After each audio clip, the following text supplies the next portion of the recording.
American government வந்து ஒரு கேஸையும் போட்டிருந்தாங்க. ஏன்னு பார்த்தீங்கன்னா, மேரி கிறிஸ்மஸ் அப்படின்னு சொன்னதுனாலயும். அது மட்டும் இல்லாம இது வந்து அமெரிக்கன் கவர்மெண்ட் எப்படி பார்த்தாங்கன்னா, அந்த டைம்ல இது வந்து லேசினஸையும் அண்ட் ட்ரிங்கிங்கும் இது வந்து என்கரேஜ் பண்ணுது.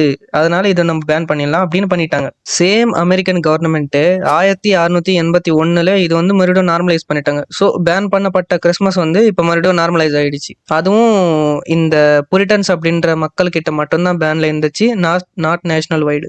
கிட்ட ஒரு 700 வருஷத்துக்கு முன்னாடி பார்த்தீங்கன்னா, கிறிஸ்மஸ் ட்ரீஸ் எல்லாம் இந்த மிடிவல் யூரோப்பியன்ஸ் வந்து என்ன பண்ணாங்கன்னா, அப்சைட் டவுனா தொங்க விட்டுருந்தாங்க கைஸ். கிறிஸ்டியன்ஸை பார்த்தீங்கன்னா, அவங்க வர்ஷிப் பண்ணுறதே ஒரு ட்ரினிட்டி பேஸ் பண்ணி தான் இருக்கும். ஸோ அது வந்து நார்மலாக த ஃபாதர், த சன், அதுக்கப்புறம் த ஹோலி ஸ்பிரிட், இதை தான் இதை மென்ஷன் பண்ணும். அதுதான் ட்ரினிட்டி அப்படின்னு சொல்லுவாங்க. இந்த மிடிவல் யூரோப்பியன்ஸ், அதாவது 8th சென்ச்சுரி டைமில் இவங்க என்ன பிலீவ் பண்ணாங்கன்னா, இது வந்து இதோட ஃபுல் வீடியோ நம்மளோட சேனலில் அப்லோட் பண்ணியிருக்கோம். ஸோ மறக்காமல் வீடியோவை பாருங்கள் காய்ஸ்.